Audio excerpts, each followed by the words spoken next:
Muy feliz domingo, 29º del tiempo ordinario. Estoy en una isla, en Sicilia, más concretamente en el puerto de Messina.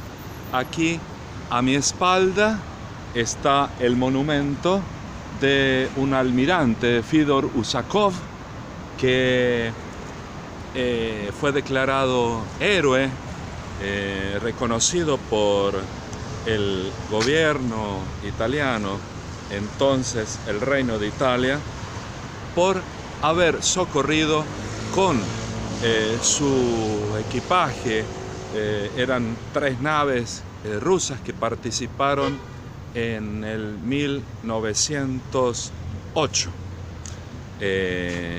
La asistencia fue el Día de los Inocentes, el 28 de diciembre, porque ocurrió un terremoto tan fuerte que provocó un tsunami y de prácticamente 150.000 habitantes entre el noreste de Sicilia y Calabria, es decir, la punta de la bota en el continente, solo sobrevivió una tercera parte. Y aquí está el reconocimiento de cómo estos marineros rusos salvaron a tantísima gente. Qué lindo, ¿no? Estos son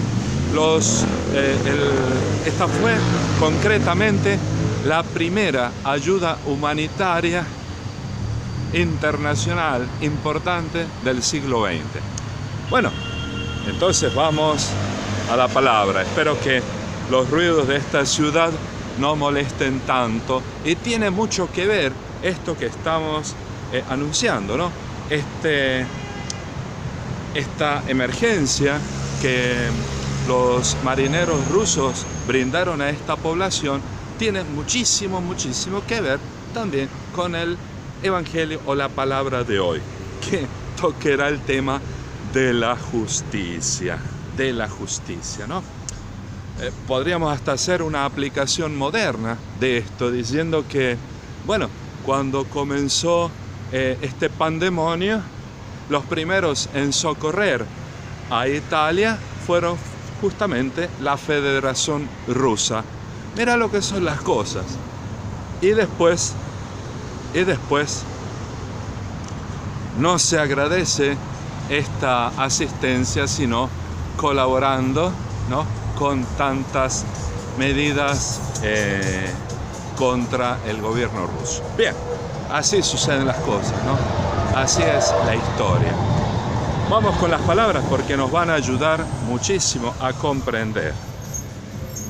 Primera lectura es del libro del Éxodo, capítulo 17, versículos del 8 al 13. Sí, versículos del 8 al 13. Es muy importante que puedas buscar estas palabras. Aquí ya estoy de la parte del puerto. Dice así: los amalecitas atacaron en Jerusalén a Refidim. Moisés dijo a Josué: elige a algunos de nuestros hombres y ve mañana a combatir contra Amalec. Yo estaré de pie sobre la cima del monte, teniendo en mi mano el bastón de Dios. Josué hizo lo que le había dicho Moisés y fue a combatir contra los amalecitas. Entre tanto, Moisés, Aarón y Hur habían subido a la cima del monte, y mientras Moisés tenía los brazos levantados, vencía a Israel, pero cuando los dejaba caer, prevalecía Amalec. Como Moisés tenía los brazos muy cansados, ellos tomaron una piedra y la pusieron donde estaba él. Moisés se sentó sobre la piedra, mientras Aarón y Hur le sostenían los brazos, uno a cada lado. Así, sus brazos se mantuvieron firmes hasta la Puerta del Sol. De esa manera, Josué derrotó a Amalec y a sus tropas al filo de la espada. Mirá vos, qué bonito. Y aquí a mi espalda están las naves atravesando justamente. Por ahí van. Y qué espectacular que esta palabra venga a nosotros en este momento. Vos sabés, mira vos, el pueblo de Israel solo va a poder triunfar mientras Moisés tenga sus brazos en alto, los tenga elevados al cielo, ¿no? Y justamente dice que mientras él tenía los brazos en alto, prevalecía Israel, porque había sido invadida. El Salmo, ya vamos a volver, Salmo 120, levanto mis ojos a los montes, ¿de dónde me vendrá el auxilio? El auxilio, la ayuda, me viene solo del Señor. ¿Por qué? Porque el Señor ha hecho el cielo y la tierra. Él no dejará que resbale tu pie. El guardián, este guardián no duerme ni descansa, el guardián de Israel. Qué hermoso. Acordate, Salmo 120. Vamos a la segunda lectura de San Pablo, capítulo 3, de la segunda carta de Timoteo, versículos del 14 y después al 4, versículo 2. Dice así: querido hermano, permanece fiel a la doctrina que aprendiste y que estás completamente convencido. Tú sabes de quiénes las has recibido. Recuerda que desde la niñez conoces las Sagradas Escrituras. Ellas pueden darte la sabiduría que conduce a la salvación. Toda la Escritura está inspirada por el Espíritu. Yo te conjuro delante de Dios y de Cristo Jesús, que ha de juzgar a los vivos y a los muertos, y en el nombre de su manifestación y de su reino, proclama la palabra e insiste con ocasión o sin ella, arguye, reprende, exhorta con paciencia incansable y con afán de enseñar. ¿Qué es decir? Este afán de enseñar no es agrandarse por los dones, agrandarse por el poder anunciar la palabra, sino es todo lo contrario, es hacerse un fiel transmisor de la palabra del Señor. El Evangelio, Lucas, capítulo 18, versículos del 1 al 8. Versículos del 1 al 8. Dice así: Jesús enseñó con una parábola que era necesario orar siempre y sin desanimarse. En una ciudad había un juez que no temía a Dios ni le importaban sus hombres.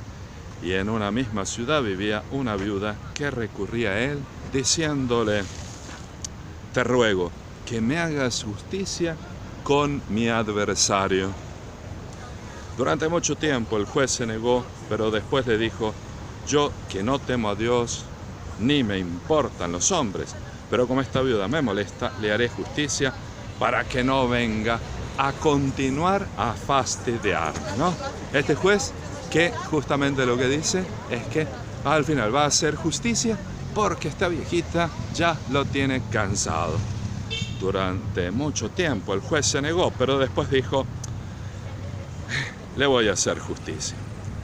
Y el Señor dijo: oigan lo que dijo este juez injusto. Y Dios no hará justicia con sus elegidos, que claman la justicia, ¿no? Y de noche y de día, aunque los haga esperar, les aseguro que en un abrir y cerrar de ojos les hará justicia, pero cuando venga el Hijo del Hombre, encontrará fe sobre la tierra. Y esta es palabra del Señor. Encontrará fe sobre la tierra. Las palabras de hoy, perdón que tal vez sea un poquito oscuro, pero estoy en el marecón, a la orilla justamente del puerto de Mesina. Y hay un poco de luz también por la crisis energética que se está viviendo. Entonces, decía, acá hay una palabra muy fuerte. Hay unos elementos. Está esta viuda, y esta viuda tiene que hacer frente a su historia. Ya no está protegida por su esposo. Parecería que no tiene hijos, no tiene sobrinos, no tiene a nadie que le pudiera ayudar. Y sabemos que en la Sagrada Escritura o en los tiempos del Señor, esto significaba prácticamente ser condenada a no poder recibir ayuda absolutamente de nadie, ¿no? Entonces, ¿qué es lo que pasa? Hay un elemento muy importante. Está este juez que la institución de la justicia, o al menos en la antigüedad, no solo para el pueblo de Israel, Mas también para, por ejemplo, los egipcios, el juez era aquel que sí, ejercitaba la justicia, pero, particularmente defendiendo de las injusticias a quienes no se podían defender. ¿Quiénes son estos que no se pueden defender? Justamente aquí tenemos a los huérfanos, tenemos a las viudas, tenemos al pobre, tenemos al enfermo. Entonces, la misión de este juez es ejercitar, practicar la justicia concretamente con el débil. Pero aquí tenemos un juez corrupto. Dice, no me interesa ni Dios, ni tampoco me interesan los hombres. O sea, no le interesa. ¿Qué es lo que le interesa? Lo único que le interesa es hacer dinero, ganar fortuna. Por eso también en algún pasaje, algunas veces, hemos encontrado que estos jueces se aprovechaban, por ejemplo, de las prácticas judiciales cuando surgía alguna herencia y tenían que estar protegiendo a estas viudas. En cambio, les quitaban sus herencias, ¿no? Se apropiaban. Dice que este juez al final va a hacer justicia por la insistencia. ¿Sabes qué? La justicia de los hombres es total y absolutamente injusta. Es total y absolutamente interesada. Le interesan justamente el poder. Le interesa la posición política. Y dice la parábola que no le interesa a Dios. Sabes que cada uno tiene que enfrentar su historia. Y en el enfrentar su historia hay elementos que a veces surgen sin que uno los pensara, sin que uno los quisiera, a veces, o de improviso. Te pongo un ejemplo. Hace poquitos días voló al cielo mi papá, ¿no? Entonces, podría ser un gesto de injusticia porque una persona buena, etcétera, etcétera, etcétera, tiene que morir. Atrás de cada injusticia, acordate que hay una mentira. Y aquí la mentira, ¿sabes cuál es? Es que la muerte no es un castigo, no es algo malo. Ahí está justamente la mentira. ¿Entendés? Entonces, el justo no muere, el justo duerme en la espera, ¿sabes de qué? De que venga el Señor y lo despierte. Como el niño, como el chiquitín que está esperando que su papá o su mamá lo despierte para que pueda asistir a clases, ¿no? Y dice, bueno, pero un poquito más, dale, levántate que ya tengo preparada el desayuno, ya te tengo preparado esto, ya hay algunos, ¿no? En ese sentido, mirá qué cosa fantástica, que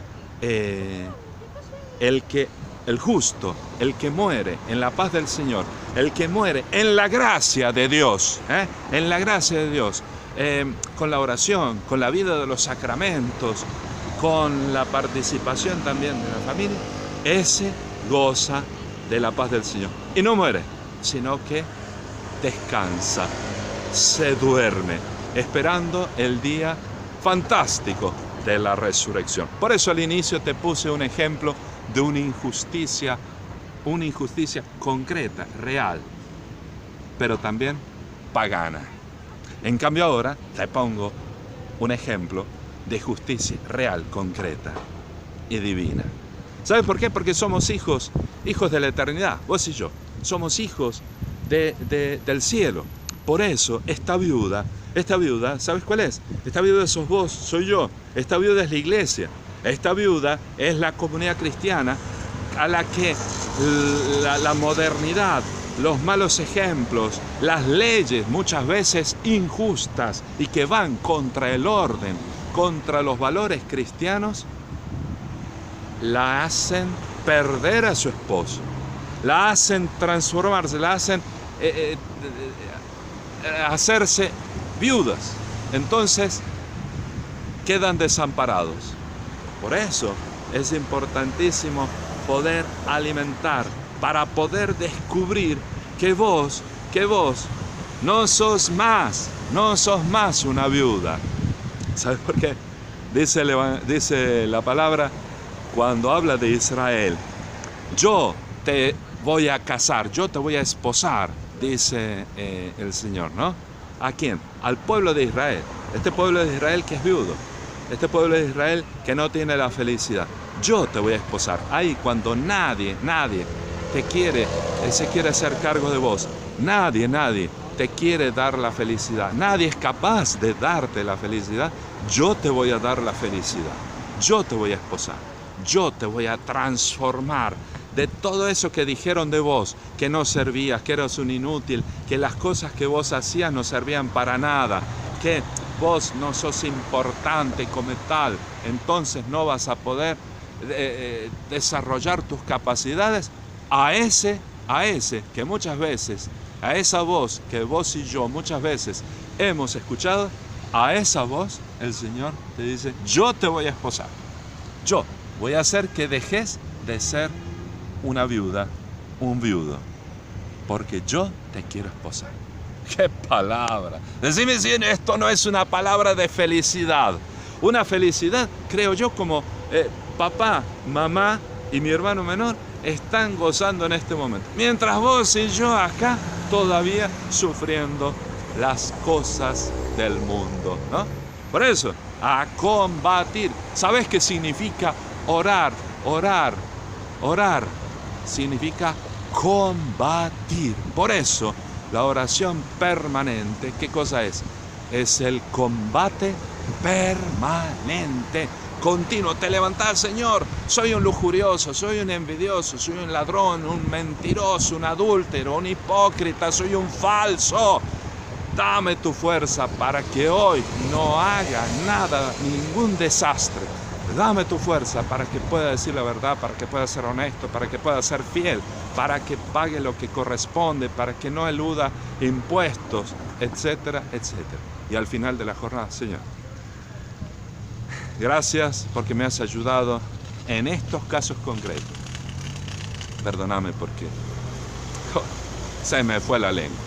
Perdóname porque tuve unos pensamientos terribles. Y el Señor te va a mirar con misericordia, te va a dar la fuerza para que puedas descansar y mañana podás resucitar otra vez. ¿Sabes por qué? Porque al final, esa es una paradita, ¿no? A mí, ahora desde Sicilia, desde esta isla, ¿no? Acordate que hasta el cielo no paramos. Feliz domingo. Chao, chao.